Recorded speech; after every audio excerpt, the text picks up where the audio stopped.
Paper ballot से होने चाहिए।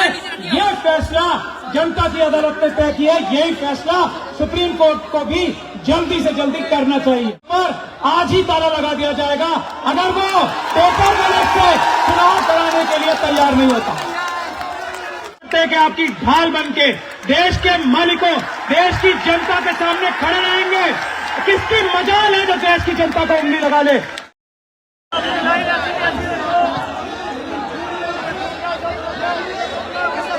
हमारे बड़े भाई और अम्बेडकरवाद, संविधानवाद, इंसाफ और बराबरी के अलमबरदार बड़े भाई बामन मेश्राम साहब की कॉल पर आज यहां पूरे देश के कोने कोने से आए हुए सभी अम्बेडकरवादियों को, सभी संविधानवादियों को, सभी देश के रक्षकों को मेरा जय भीम, जय भारत, जय संविधान और अस्सलाम वालेकुम रहमतुल्लाह। इस लड़ाई को आज से बहुत साल पहले ईवीएम की लड़ाई को बामन मेश्राम साहब ने शुरू किया था। सुप्रीम कोर्ट से लेकर अलग अलग हाई कोर्ट्स में शुरू किया था। हम लोगों का तब भी, जबकि मैं सुप्रीम कोर्ट में प्रैक्टिस करता हूं, ये मानना था कि सुप्रीम कोर्ट आरएसएस के दबाव में है, बीजेपी के दबाव में है। सुप्रीम कोर्ट से फैसला तभी आ सकता है जब सुप्रीम कोर्ट से बड़ी अदालत, जो कि जनता की अदालत है, वो सड़कों पे आके ये फैसला कराए कि सुप्रीम कोर्ट के जज जो जनता के नौकर हैं, वो जनता की आवाज पे वही फैसला करें जो पूरी दुनिया के सभी संवैधानिक कोर्टों ने ये कहा है कि ईवीएम एक धोखा है। चुनाव सिर्फ और सिर्फ पेपर बैलेट से होने चाहिए। ये फैसला जनता की अदालत ने तय किया। यही फैसला सुप्रीम कोर्ट को भी जल्दी से जल्दी करना चाहिए। अब आज धारा 144 के बावजूद, सारे दिल्ली के बॉर्डर्स पे पुलिस के बावजूद, ये जो लाखों लोगों का जन सैलाब आया है देश के मालिकों का, ये इस बात को दिखाता है कि इस बार चुनाव और इसके बाद हर बार चुनाव ईवीएम से नहीं, पेपर बैलेट से होंगे। हम अगर बामन मेश्राम साहब और यहां बैठे हमारे सभी साथी, हमारे ईवीएम हटाओ संयुक्त मोर्चा के भी सभी साथी यहां पे मौजूद हैं, हमारे देश के कोने कोने से आए हुए बहादुर नेता, जो असली नेता है, वो सभी मौजूद हैं।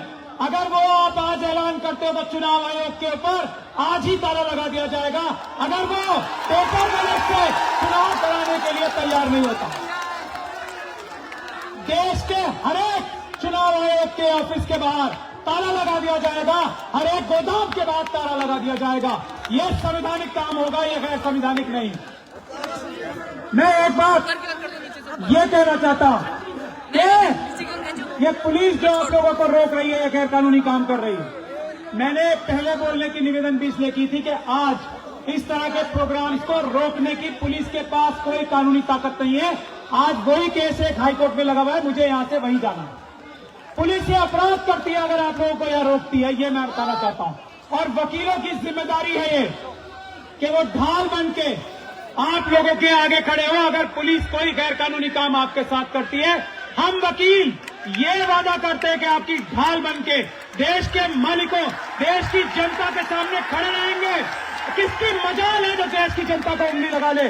किस मोदी सरकार की, किस अमित शाह साहब की हिम्मत है कि हमारी देश की जनता को पुलिस के माध्यम से एक उंगली लगा दे। हम देखेंगे।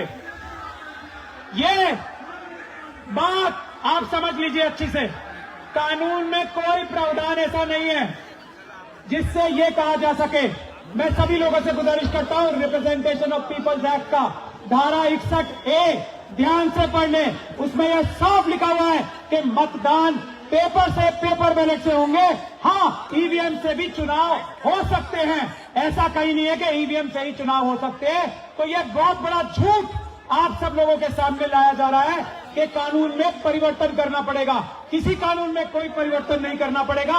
पेपर बैलेट से चुनाव होना भारत के संविधान में ही नहीं, भारत के कानून में जो पार्लियामेंट ने पास किया है, धारा 61A, मैं सब लोगों को बता रहा हूं, ध्यान से पढ़ें। एक बात ये, दूसरी बात ये, हम इस बात का ओपन चैलेंज कर चुके हैं, आज तक कोई सामने नहीं आया। बावन मेश्राम साहब ने भी 20 बार किया।